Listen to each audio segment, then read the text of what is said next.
بسم الله الرحمن الرحيم ومن يؤت الحكمة فقد أوتي خيرا كثيرا وما يذكر إلا أولو الألباب صدق الله العظيم.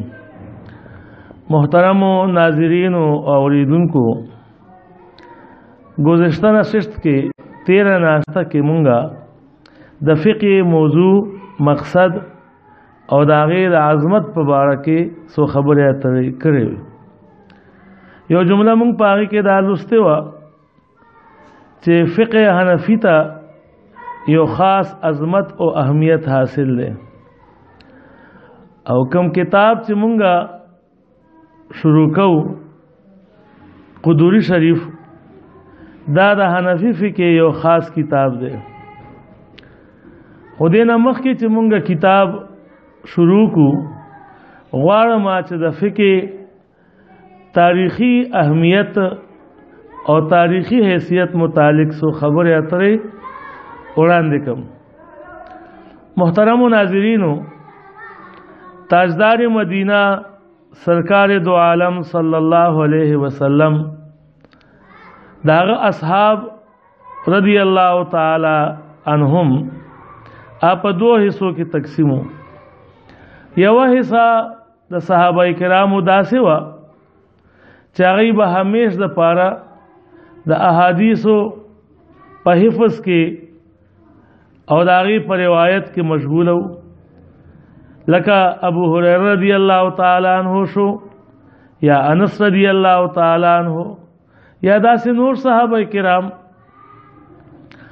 دویم قسم د صحابه کرامو هغه داسې و چې هغه قرآن و حدیث از دکول خو پا اغی کی بے تدبر او غور نکارشتو.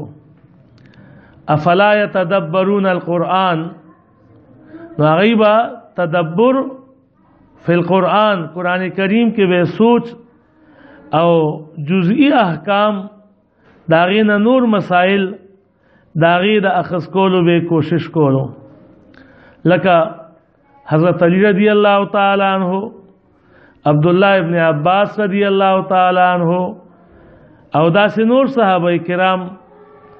په دغه ډله کې عبداللہ ابن مسعود رضی اللہ تعالی عنہما ته یو خاص مقام حاصلو او هغه سر فرستو په دې کې.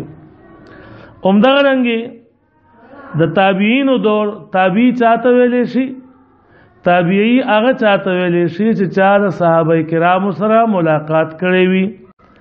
نو تابعینو دور دا هم همداسې و په فقه کې دی کې ځینې خلق داسې و چې هغوی مهارت حاصلولو او هغوی ته فقها ویلی کېدل. د اسلامي علومو ابتدا اگرچې د اسلام د ابتدا سره د اسلام سره او د وحی د نزول سره شوی دا، عقاید، تفسیر او فقه د دې ټولو تعلیم شروع شو، خو سره د هر څه فقه ته د یو فن حیثیت حاصل نو. په تدوین فقه باندې باقاعده کار نو شوی. په تدوین فقه باندې باقاعده کار په 2 صدی هجری کې شروع شو. په دې فن باندې کار کولو والا کسان چې کوم اډیرو، خو سره د هر څه امام اعظم ابو حنیفه رحمت الله تعالی علیه ته د فقه بانی یا بابای فقه ویل کی. امام صاحب رحمت الله علیه لومبه هغه کسو چې هغه علم شریعت داغه د مدون کولو داغه د تدوین د پاره ضرورت محسوس کو، چنانچه هغه شاگردان چې داغه تعداد د 1000 کسانو نه زیاتو، پاغي کې د 40 کسانو انتخاب کو، چا په خپل علومو کې مجتهدین او محدثینو د هغه انتخاب کو، او دغه رنګ دا یو ډله د فقهاو د تدوین د فقه د پاره مقرر کړ، چا حضرت امام صاحب رحمت الله علیه. دا د فقه حنفی امتیاز دی، خصوصی شان دی. علماء لیکي چې دا علم فقه دا د یو کس رائے نه و، دا علم فقه د امام صاحب چې کوم مدون کوله نو دا د یو کس رائے نه و، بلکې دا به د سلويختو مستندو معتبرو علماو دا هغې رائے به وه، هغې سره به ترتیب کړی شوی وه. هر مسله باقاعده په هغې باندې به بحث کېدو. په هفتو باندې بعضې مسایل داسې وو چې په هفتو باندې په هغې باندې بحث و، او چې اتفاق به وشو نو په هغې باندې به د الله نوم ویشتی شو، الله اکبر به وویلی شو.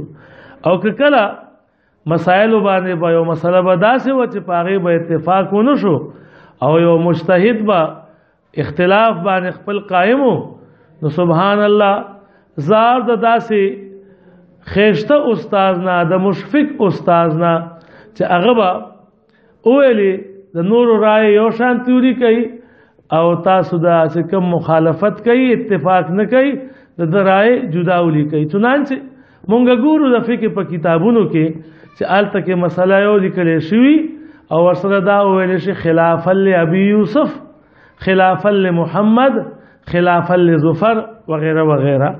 دا د فقه حنفی خصوصی امتیاز دی.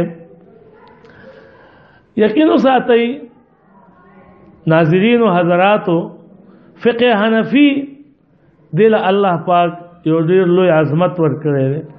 امام شافعی رحمت الله علیه فرمایي چې ټول خلق په فقه کې امام اعظم ابو حنیفه ته محتاج دي. په دویم ځای کې په یو بل ځای کې امام شافعی رحمت الله علیه فرمایي چې څوک دا غواړي چې زه په فقه کې علم فقه کې مهارت حاصل کم نو هغه له پکار دي چې د امام اعظم ابو حنیفه رحمت الله علیه د شاګردیو کې او د پرې نږدې.